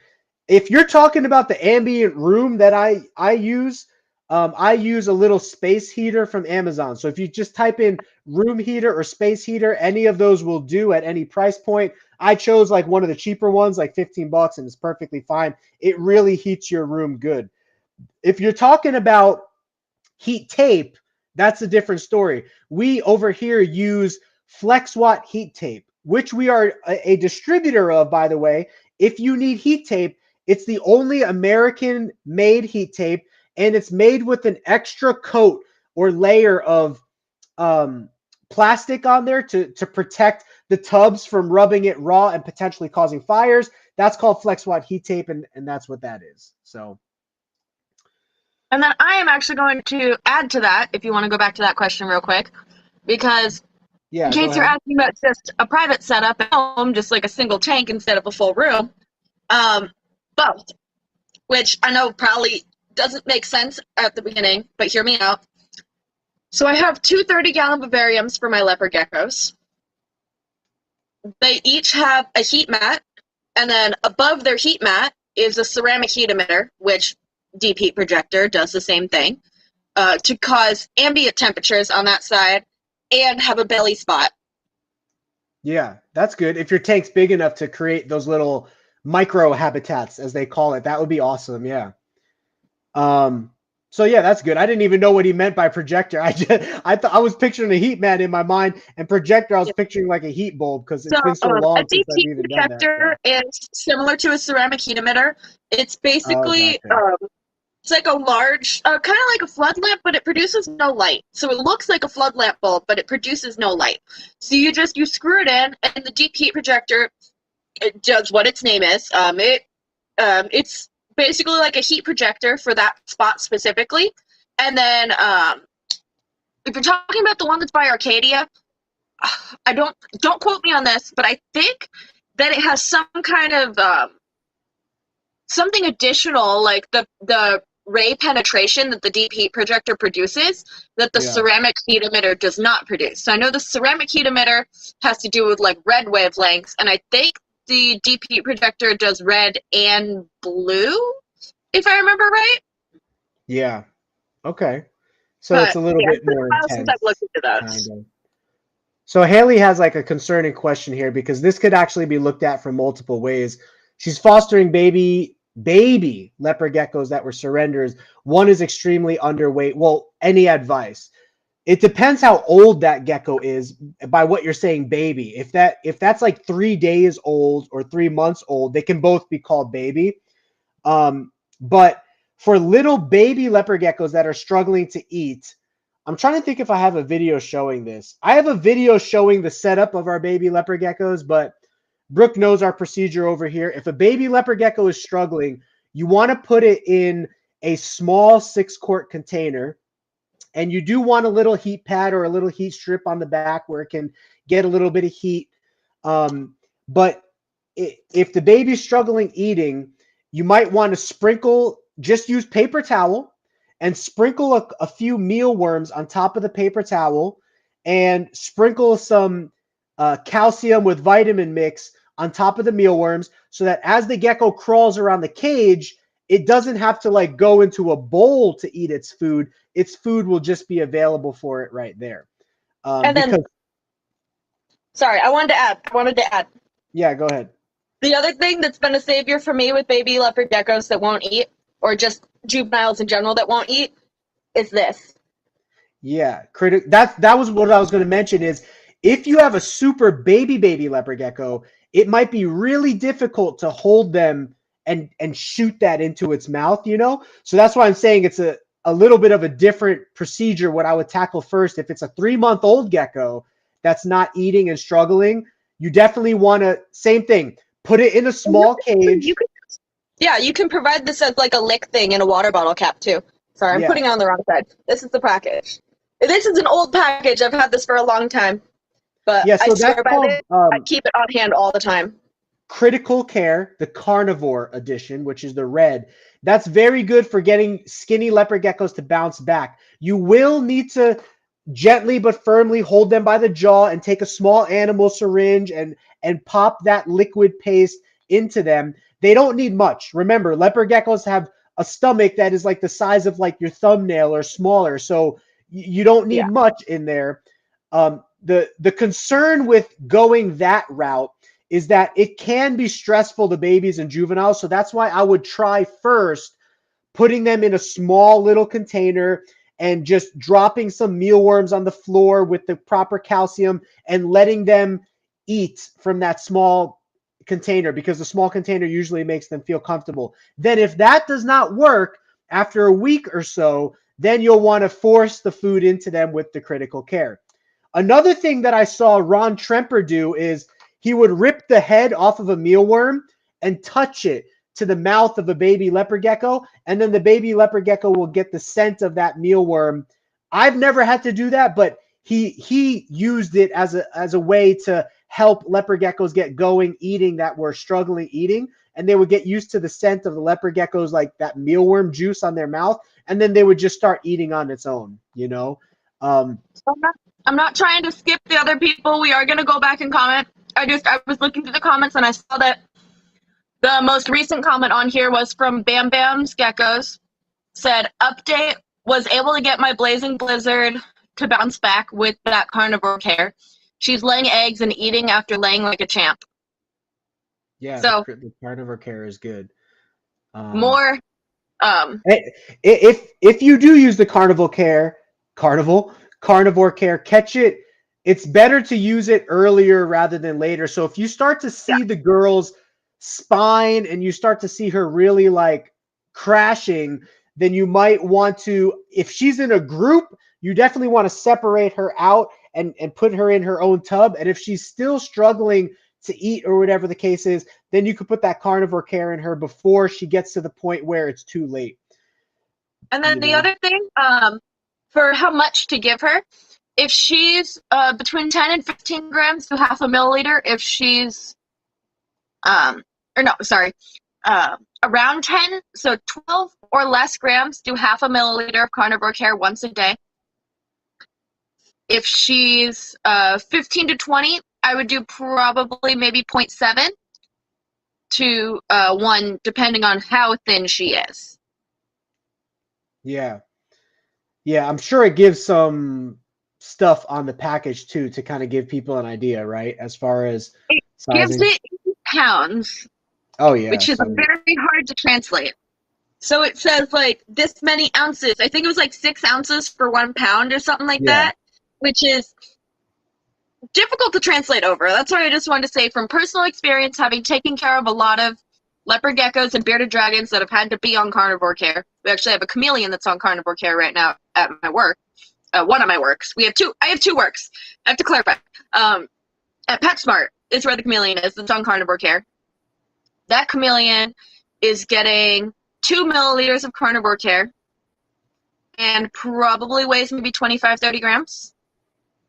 Yeah, and milliliters are very small, right? Very small, yeah. I have my syringes in the bathroom if I needed to grab them, but if you go to the vet, sorry, I keep saying 1 milliliter, 2 milliliter. I'm sorry, it's 0.1 or 0.05, so it's because the syringe that I use is a 1 milliliter syringe, and then you go to the 1 milliliter. Yeah, so it has 10. The whole syringe, the whole syringe can hold 1 milliliter. It's 1 milliliter. It's partitioned into 10 sections. So I go to the 0.1 line, which on the other side of the syringe just says 1. That's why I keep saying 1 or half of 1. It's not a full milliliter. Very small. If you're a good reference for people, if you're injecting food into your leopard gecko, again, its stomach is very small. So just picture, you really, like for a juvenile leopard gecko, you probably don't want to be pumping more than like your fingernails amount of food into it. If it's an adult, you could probably do like maybe a dime or a nickel size amount of liquid. And that should be the proper amount that you're putting in there. Nothing too crazy. Okay, But I mean, I um, could almost, if you wanted a demonstration, I mean, both of my leopard geckos are used to it. So I have the syringes. I could just do like a dry demonstration of how to open their mouth. If anybody's ever curious, you could always message me and I could just shoot you a video demonstrating it. yeah, that would be cool. So take down Brooke's information. Because if you want that, then she can definitely like help you out with that. I probably we'll hit some questions and wrap up here soon because we went to the lake today and I'm like super drained and then I still got to do some leopard Oh, gecko yeah. stuff. Yeah, but the thing that I was saying is difficult about the thing that I was saying that's difficult about Haley's situation is you don't know if the animal has parasites.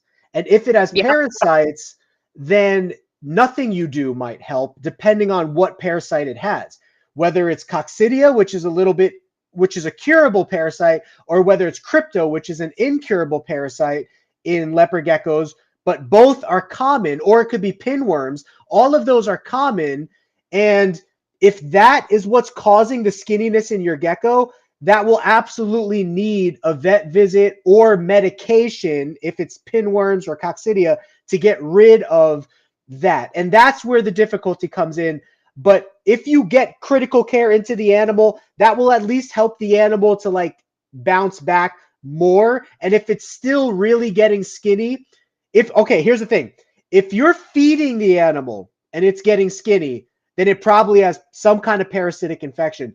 But if it's not eating and it's getting skinny, that's when you want to use critical care first. But if it's eating and it's still getting skinny, then you might want a vet visit for them to try to get you some pinworm medication or coccidia medication. So, which, in my experience, the best compound antiparasitics, if you're looking for one, Ponazuril, Panicur, and metronidazole. Yeah, and you can buy those three. also over the counter. You can buy Panicure if you want to try to treat it yourself from beardeddragon.co. Yeah. Now Panicur, metronidazole, and Ponazuril. Those are the three right. that But I have those are a lot just of experience with and have worked. yes, but those are just general treatments. They're not like specifically meant to attack one parasite. They're meant to just attack a broad range. Yeah, And so compound antiparasitics. yeah. Is And what they usually a lot of bearded dragon owners treat their bearded dragons on a yearly basis because bearded dragons eat a lot of crickets and insects that have pinworms and parasites in them. For leopard gecko keepers, we really don't do that too much because most leopard gecko keepers do the mealworm thing, and mealworms are not really known to have pinworms and that kind of stuff. But the main issue with leopard geckos is crypto, which is non-curable. And if you're giving Panicure to a gecko with crypto, that's not going to help. And that's where you would have to just put the gecko down in that situation. And be very, very careful because crypto eggs can live for 6 to 8 months on surfaces, and they spread through contact so easily. If you touch a crypto gecko and then touch another gecko, you could spread that crypto very easily like that. And so you want to be careful. Hydrogen peroxide is your best friend in that situation. Yeah. I throw it away. Whatever that gecko was living in that I think that gecko might have had an issue, I throw it away. And now 3 months later, I don't have skinny geckos for no reason. Like I'll have females that get skinny, obviously, but like I won't have any skinny geckos or geckos that are dying. If any of that happened over the years, I throw that animal's enclosure away and everything like that because I don't want to risk it. Even hydrogen peroxide is only a percentage of a chance to kill. It's not 100% chance to kill. It's the best percentage you could get. I forget how high it is. It might be as high as 90 to 99%, but still it's not 100% guarantee. And that's in a perfect world where you let it sit on the cage and all that stuff for a long period of time, which, a lot of keepers don't because they're trying to get their animals back into the cage right away. So they spray it and then like get the animal back in right away. And that might be no effect at all, because it didn't sit on the cage long enough to kill the eggs of the crypto and whatnot. So we still do have a lesser hypo het puzzle. Somebody bought one recently, but we still do, Bam Bam. If you're trying to get some puzzle stuff, we still have it up on Morph Market. So, but good night to you who are all saying good night. Brooke caught the update there.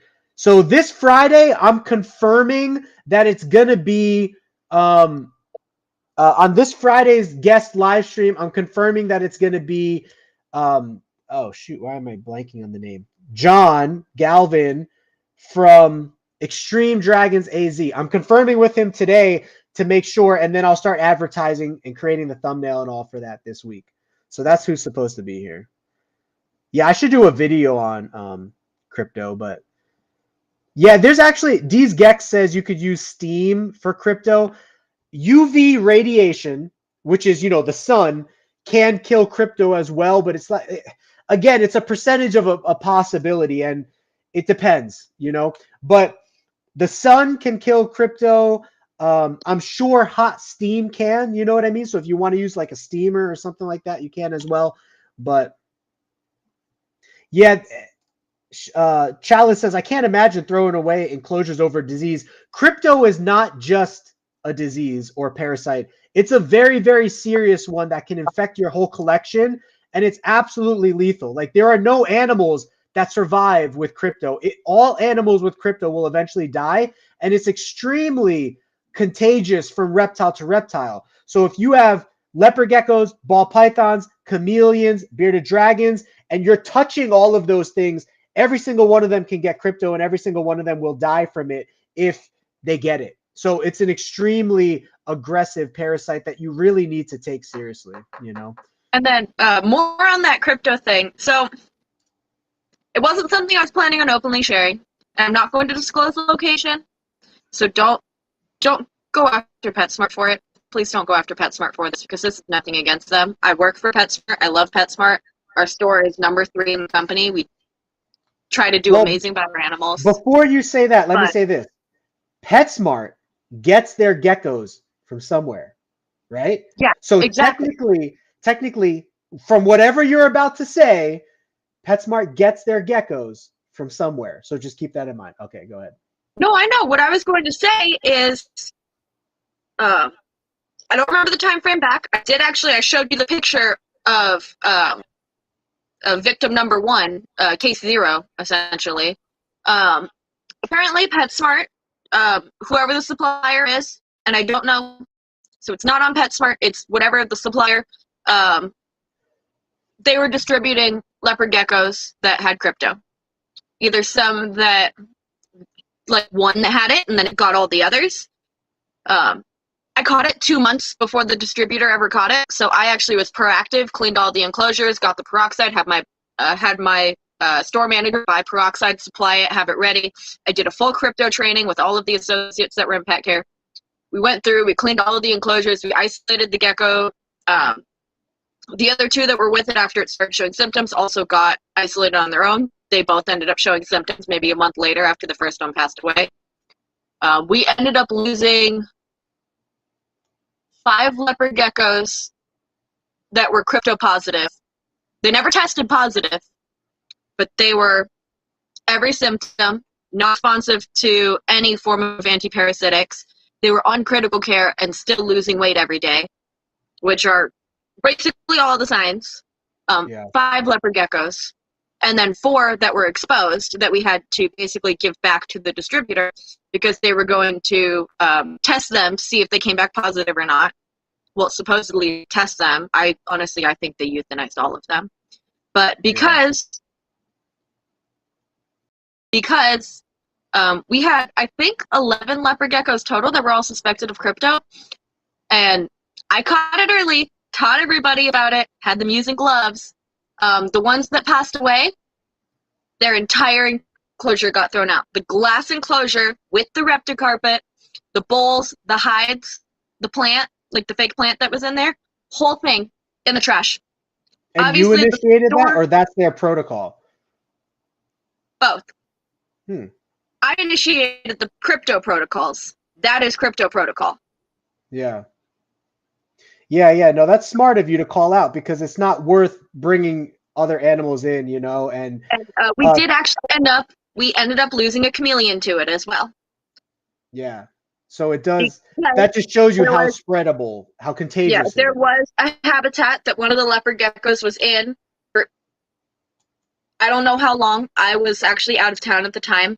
Whoever cleaned it did clean it, but they didn't use the peroxide. They used Virex instead, which doesn't get crypto. Yeah. And they thought that the Virex would cut it. It didn't. The chameleon got crypto. The chameleon passed away. So we lost 5 leopard geckos and a chameleon to crypto. We since have not received any leopard geckos at the store. The distributors are not supplying leopard geckos because they want to make sure that there is no chance of another crypto outbreak. So if you're local and you can't find a leopard gecko at PetSmart, that's why, because they don't want to risk selling anything with crypto. Because PetSmart does not want to sell sick animals. Despite what you might hear, don't throw live animals in the they trash. don't. It's not good for them on a business level to sell sick animals. So all the people that like have these really big complaints against large chain stores and whatnot, like I get it. Sometimes we see some really bad stuff, but at the end of the day, it's not that they want that. It's just that you're dealing with human beings, right? And there's error when dealing with human beings and animals and care. If breeders showed you behind the scenes of what goes on in their breeding operation, you would also probably cringe. Not every breeder, but I mean, like, you would cringe at some of the stuff that breeders have to face and have to do. And especially when you get to the scale of supplying Petco and PetSmart, you're talking about 30,000 leopard geckos a year. Yeah, these guys are producing reckless production. 30 to 50,000 leopard geckos a year to sell to these large chain pet stores. And when you're producing on that mass level, quality control as much as you want is very difficult. And so, which is why us as stores, that's why I'm saying the Panicer, the Metronidazole, the Ponazuril, those are things that we've all used for bearded dragons, for leopard geckos. Those are the two that are most commonly having issues when we get them brought in. But and I should also clarify that when I say throw away an enclosure, because there was challenge. One of the people in the chat was just like, yeah, I'll just treat the cage. No, that's good. You could try to treat the cage, but you have to assume the risk. So if you treat a cage properly and it goes through the 6 to 8 months, whatever, like however many months you let it sit or whatever cleaning process you go through, the risk is on you. If you buy a $2,000 animal or if you buy a $200 animal and you put it in that tank, you have to assume the risk and say, I'm okay with crypto possibly passing on to this animal. And if you're okay with that, then assume the risk. But when I say I throw away my tanks and stuff, I don't use tanks for our leopard geckos. So for me to throw away our leopard gecko tank or enclosure for any gecko that dies from unnatural causes, which is what I did over the last few years. I don't have this anymore. And that's, I think, because I took such aggressive procedure to throw away the enclosure, I use a $3 Sterilite tub from Walmart. So for me to throw away the enclosure, I think I've thrown away maybe like 3 to 5 enclosures over the last 3 years from geckos that passed away from unknown reasons. And I took that as a potential for like, for something that I don't want to pass on to the rest of my collection. I threw away all their stuff. I didn't let any other geckos live in their slot. You know, the slot where I slide their tubs in. I didn't let any of the other geckos. We marked those. We marked them with Sharpie in that spot. I don't let anybody live. I clean it, right? And then, no gecko goes in that slot for many, many months. And those were the precautions I took. And now I don't have geckos passing away from unknown reasons anymore. You know what I mean? So anyway, I'm not talking about throwing away like 20-gallon tanks and stuff. You can if you want to. That's best.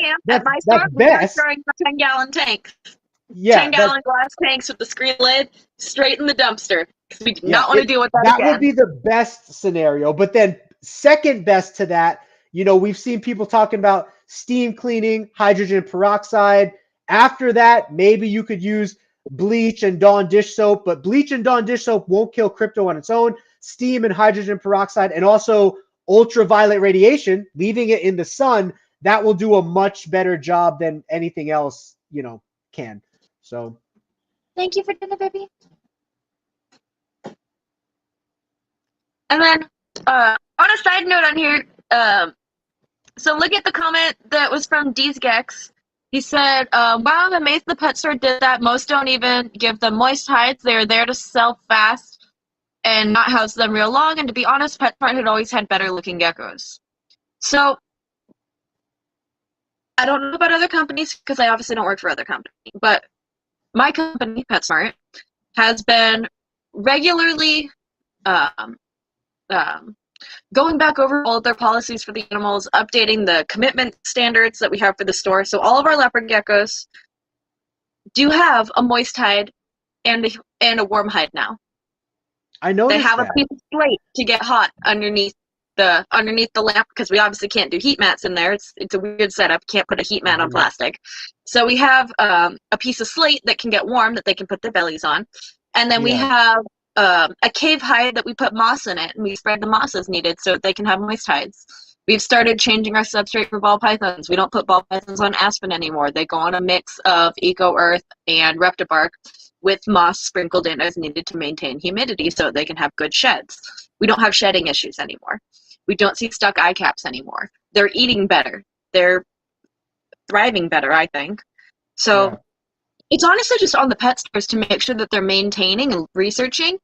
Yeah, definitely. And I feel like it has to do with who works there too. That's why so many different pet stores have different reputations. Like one PetSmart can be great and another one could be awful. Like our PetSmart, we had a crested gecko end cap. It was filled with plants. You couldn't even find the gecko in there because of how decorated it was, which is good for the gecko. And then you go to another store and they've got a piece of wood, a plastic plant in the corner, and a bunch of dry eco earth. And it's like, come on, guys, do better. Yeah, and when I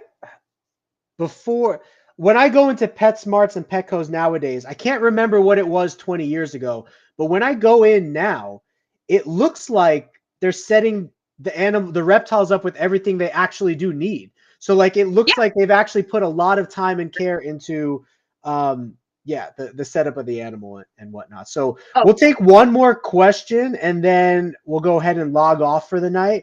Or I should say one more question. We'll do a couple of fun wrap-up questions with you, since that's, you're not like a guest invite interview, but that's normally what we do with our, like people that are on the stream for the first time or something. So it'll be fun to ask you those questions. And then it's not my first time on the stream. It's just my first time back in a while. It's your first time not here on the stream. Okay. I'll accept that.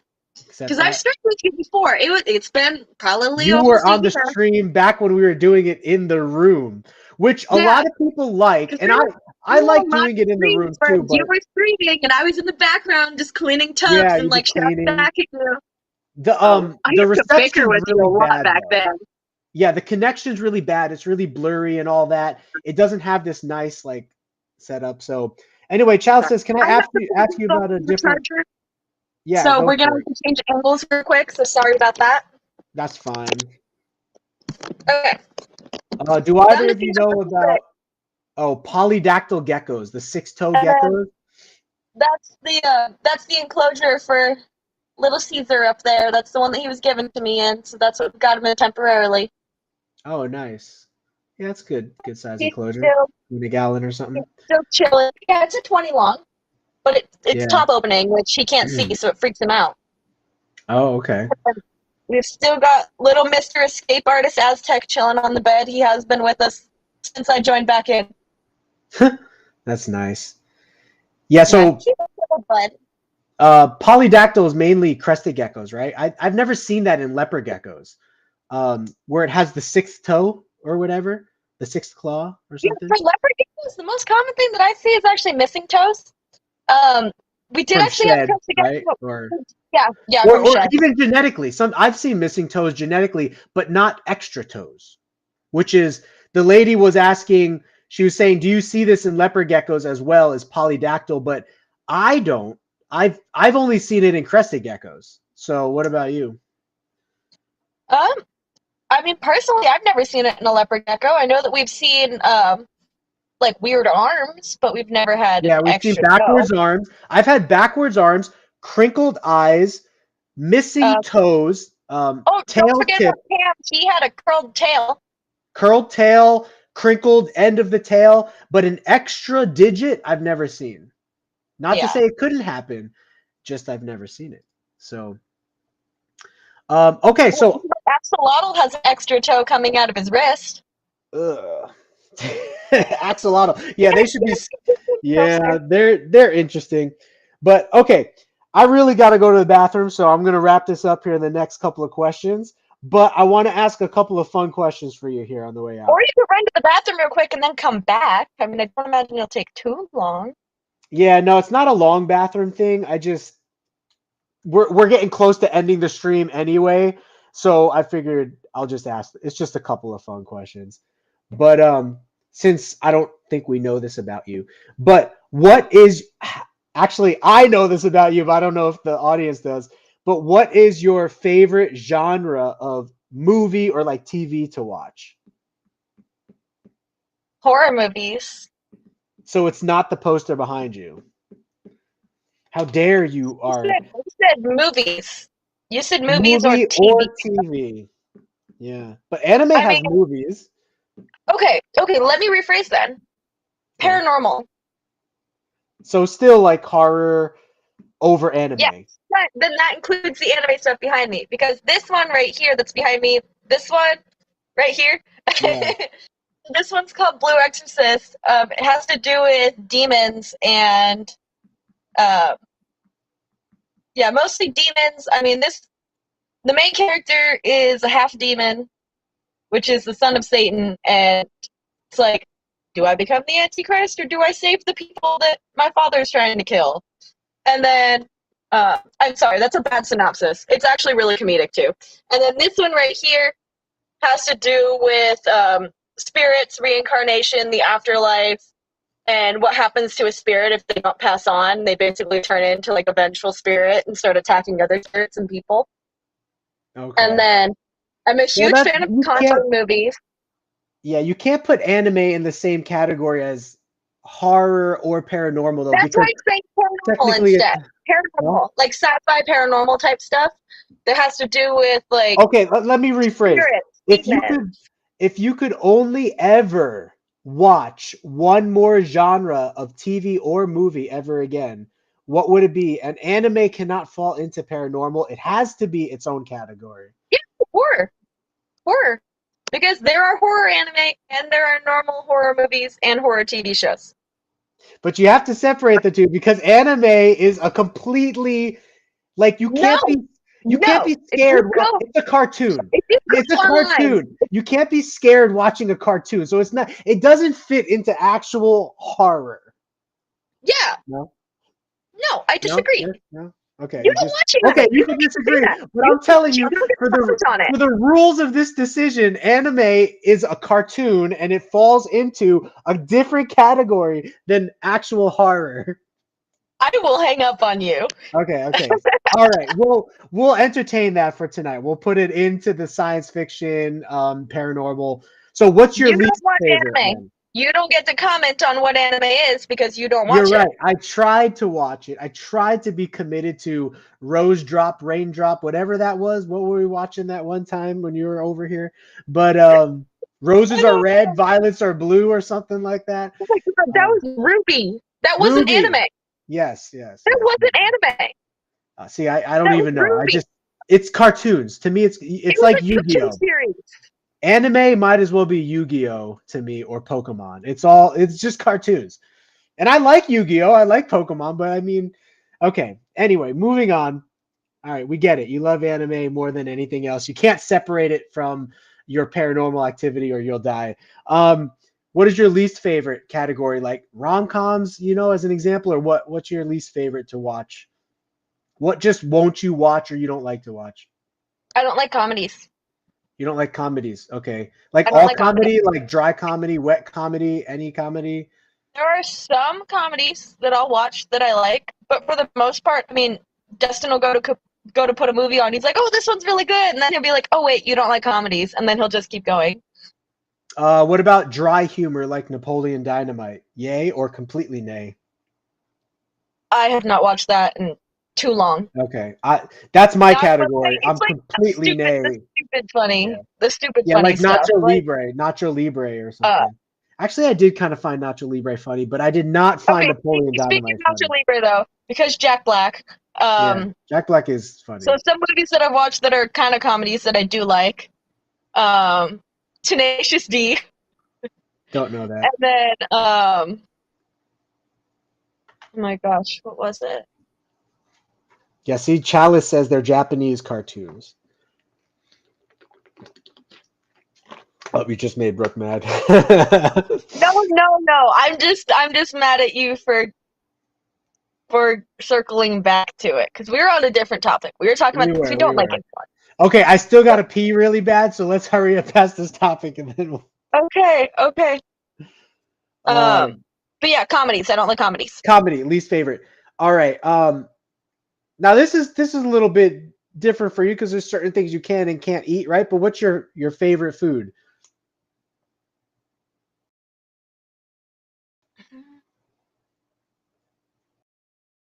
Ice cream.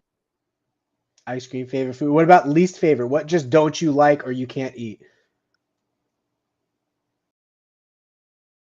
Too many. Too many things. So you just live on a diet of ice cream. Oh, fun thought on a side note. Have you ever tried putting cereal in melting ice cream? It's actually really, really good. It's kind of like milky ice cream cereal. So I haven't tried that, no. And the the next step. I did try, though. I made a donut ice cream sundae one time. So I had a donut, and I warmed it up in the microwave, and then I scooped some ice cream on it, and I put like chocolate syrup and some sprinkles on it, and made a donut ice cream sundae. And it was insanely rich and so good. One of the weird things that I actually tried that I don't look at as weird or bad anymore. You know how ice cream is like really frozen when it comes out of the freezer, right? Yeah. So you put it in a bowl, and then if you fill the bowl with a little bit of milk, it starts to melt a little bit. I love doing that. And then you put the cereal in it, and it's amazing, like absolutely amazing. I've never put cereal in it. I've done like the ice cream with a little bit of milk to make it like creamier. That is very good, very bomb. Right, because no one wants to eat like totally frozen ice cream. You want it kind of melting a little. Yeah. But all right, well, we'll wrap it up with that. Maybe I'll come up with some other questions in the future. What boba? Don't forget the boba. Oh, you love boba.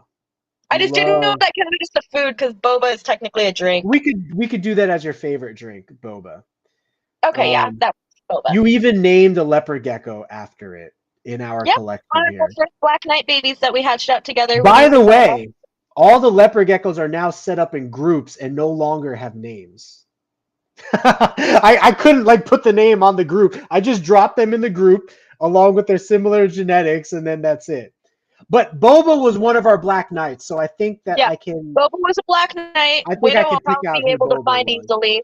Crow, I might be able to find easily. Peaches and Cream, I can tell them. Yeah, it was sad. We had a Black Knight pass away the other day. Whitney and I were cleaning earlier this week. I walked into the leopard gecko room and I said, "Something's dead in here."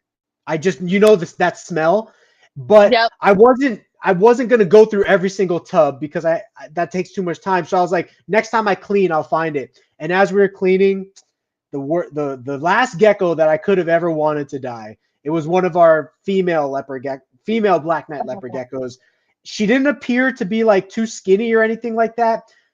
Sometimes leopard geckos just have complications with, breeding and eggs and things happen, and I think that's what it was. Maybe she was not egg bound, because none of our Black Knights have or are egg bound at this time. So I don't know what it is. Sometimes weird things happen like that. But anyway, thank you, Brooke, for joining me on this Monday night live stream. I usually am just on alone, but you're kind of like part of the company, so it's not bad to like have you here. I probably won't have you here every week, but maybe some weeks I'll ask to see like if you're down to join. You know what I mean? Because it's fun to have an extra perspective and tackle questions with you. And you are part of our company. You know what I mean? No matter what. So, Yeah. um, Plus, us bickering can probably be a little bit more entertaining than just the let me be scientific and explain this instead of like, stop. yeah, very true, very true. So I thanks for, remember yeah, go ahead. I remember how it used to be, how you'd be in the background talking about something, and I'd be like, you're taking too long. Oh yeah, when I'd be Do you asking remember questions that when when you're I on the used to time you? I'd be like, you're 20 minutes behind on comments. Hurry up. yeah, and so that's good. It's good to have both different points of view. We do tackle questions and things from our own experiences, and sometimes those experiences overlap. Other times they differ and offer a different explanation or a broader explanation. So it's definitely pretty cool. But thanks for spending the time with us tonight. And yeah, we'll have to do this again sometime in the future. I don't know when, but we'll figure it out. And I'm sure we'll. If we plan it in advance better, then I can just come over there instead, if that works. Yeah, that might work good. This works good too, as well. The problem with that is then you really have to like align schedules and times, and sometimes I'm like I trying mean, to I get get stuff. up at 5. I have the rest of the day free, so not Yeah, much schedule there. it's 5 every day that you get off now, right? Monday From through the Friday, I get off at 5, and then okay. Sundays I work 11:30 to 8. We're still trying to make a bunch of money so we could officially pay Brooke part time so that she could leave one of her positions to come work for us part time, right? Yep. Um, so if you guys need a leopard gecko, that helps fund our expenses over here, and one of our expenses could be Brooke. So a you could fund a part-time employee, Brooke, for us if you buy some geckos. So anyway, if you need geckos, we got a bunch up on the website. Brooke, thank you so much for joining us tonight. It's really fun to have you here, and I'm sure Whitney says hi. She's in the shower from the lake water, washing off and whatnot, getting the dirty lake water off of us. So but appreciate it, Brooke. I'll talk to you soon. Say hi to Dustin for me, and thanks for bringing the pizza to you. That was a real cool move. And we'll talk to you soon, all right? Okay. So good luck. Bye. Have fun tomorrow at work. And yeah, I'll talk to you soon, I'm sure. I'll see you. Bye. All right, have a good one, guys. We will see you guys in the next video. Peace.